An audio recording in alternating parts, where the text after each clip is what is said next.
Shalom saudara yang dikasihi Tuhan Yesus Kristus. Selamat pagi, selamat berjumpa dalam renungan pada pagi hari ini. Saya mengucapkan salam sejahtera buat saudara semua dimanapun saudara berada. Damai dan sukacita oleh Roh Kudus melimpah senantiasa dalam hati dan kehidupan saudara semua. Sebelum kita mendengarkan renungan firman Tuhan, mari sama-sama kita satukan hati dan berdoa.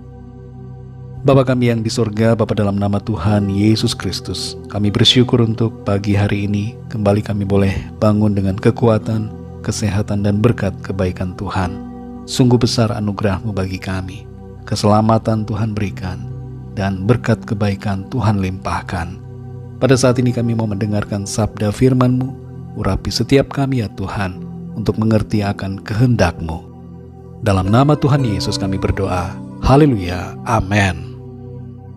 Saudara dikasih Tuhan, pembacaan Alkitab kita pada saat ini terdapat dalam Kisah Para Rasul pasal yang ke-15. Saudara dapat membacanya secara pribadi setelah mendengarkan renungan ini. Saya akan membaca Kisah Para Rasul 15 ayat 37 sampai 41. Tertulis demikian.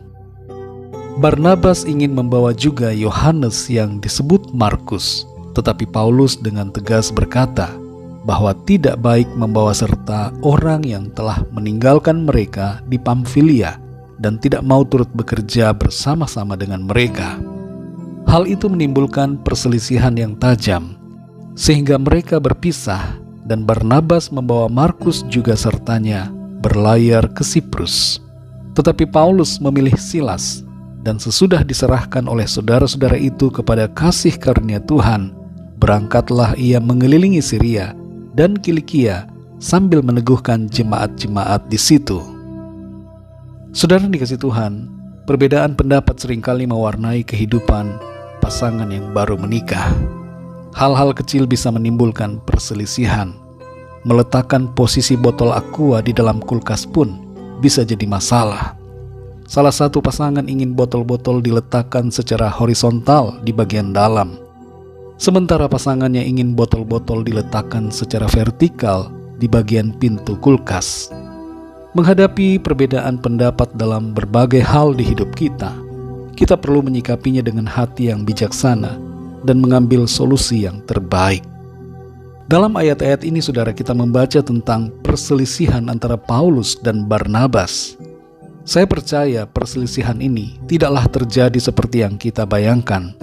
Bukan sebuah perselisihan yang dilandasi amarah dan dendam satu sama lain, tapi sebuah perselisihan yang dilandasi dengan pemikiran yang membawa solusi. Barnabas ingin membawa Yohanes Markus, tapi Paulus menyatakan tidak. Pada akhirnya, sebuah keputusan diambil. Barnabas berangkat bersama Yohanes Markus untuk melayani di Siprus, sementara Paulus memilih Silas dan mereka berangkat menuju ke Syria dan Kilikia. Kalau kita berhenti hanya di soal perpisahan antara Barnabas dan Saulus, maka kita akan melihat hal ini secara negatif. Tapi pada kenyataannya di sini, saudara, perbedaan pendapat itu menghasilkan suatu solusi yang mengembangkan pelayanan mereka menjadi lebih luas. Selain itu, ada pelayan Tuhan yang baru yang dididik dan dilatih dalam pekerjaan Tuhan, yaitu Silas. Saudara yang dikasih Tuhan, Barnabas dan Paulus adalah orang-orang yang penuh dengan Roh Kudus dan dipakai Tuhan dalam pelayanan. Melihat perbedaan pendapat di antara mereka, maka kita hendaknya memandangnya sebagai suatu proses yang dimaksudkan untuk membawa kemajuan. Tidak ada dendam dan kebencian di antara mereka. Yang ada adalah kasih dan kerjasama dalam melayani Tuhan lebih lagi. Paulus pada akhirnya, bertahun-tahun setelahnya, membawa juga Yohanes Markus dalam pelayanannya.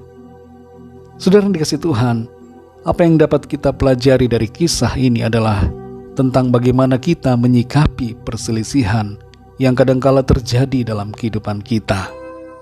Entah itu dalam rumah tangga, keluarga, persahabatan, pekerjaan, dan bahkan pelayanan. Sikapi setiap perbedaan pendapat dengan hati yang bijaksana, dipimpin oleh Roh Kudus. Berdoalah dan saling membangun untuk mengambil keputusan bersama yang memberikan solusi yang terbaik. Jangan biarkan perbedaan pendapat membuat kita mundur atau menghalangi kemajuan kita dalam hubungan rumah tangga, keluarga, pekerjaan, atau pelayanan. Biarlah nama Tuhan senantiasa ditinggikan dan dimuliakan dalam kehidupan kita. Roma 14 ayat 9 berkata, "Sebab itu marilah kita mengejar apa yang mendatangkan damai sejahtera dan yang berguna untuk saling membangun." Mari kita berdoa, saudara. Bapa kami yang di sorga, Bapa, dalam nama Tuhan Yesus Kristus, kami bersyukur untuk berkat firman-Mu yang sudah kami dengar pada saat ini, yang mengajarkan kepada setiap kami untuk kami menghadapi dan menyikapi setiap perbedaan pendapat ataupun perselisihan dengan hati yang damai, penuh kasih, bebas dari amarah dan kebencian. Ajar kami Tuhan untuk saling menghargai dan menghormati. Dan biarlah Tuhan menolong kami supaya dalam pengambilan keputusan kami senantiasa mengutamakan Tuhan dan menunjukkan semuanya bagi hormat dan kemuliaan nama-Mu. Terima kasih Tuhan, berbicaralah terus kepada kami Roh Kudus, berikan kami pengertian-pengertian yang baru untuk semakin mengenal dan mengerti akan kehendak-Mu.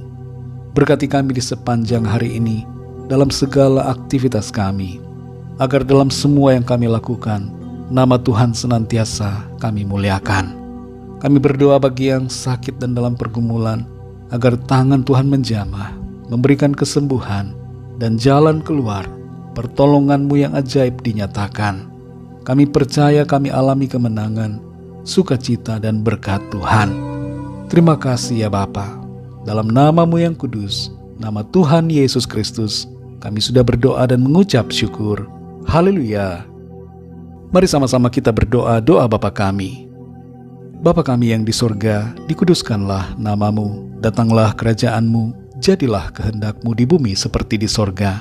Berikanlah kami pada hari ini makanan kami yang secukupnya, dan ampunilah kami akan kesalahan kami, seperti kami pun mengampuni orang yang bersalah kepada kami. Dan janganlah membawa kami ke dalam pencobaan, tetapi lepaskanlah kami daripada yang jahat, karena Engkaulah yang mempunyai kerajaan dan kuasa dan kemuliaan sampai selama-lamanya. Amin. Terimalah berkat Tuhan. Tuhan memberkati engkau dan melindungi engkau. Tuhan menyinari engkau dengan wajah-Nya dan memberikan kasih karunia. Tuhan menghadapkan wajah-Nya kepadamu dan memberikan damai sejahtera.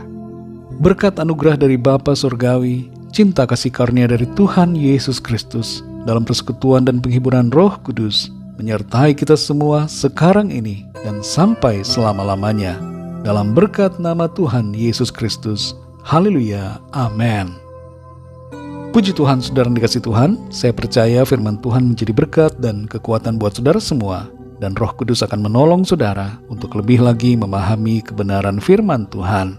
Tuhan Yesus memberkati saudara semua. Sampai jumpa dalam renungan yang berikutnya. Haleluya.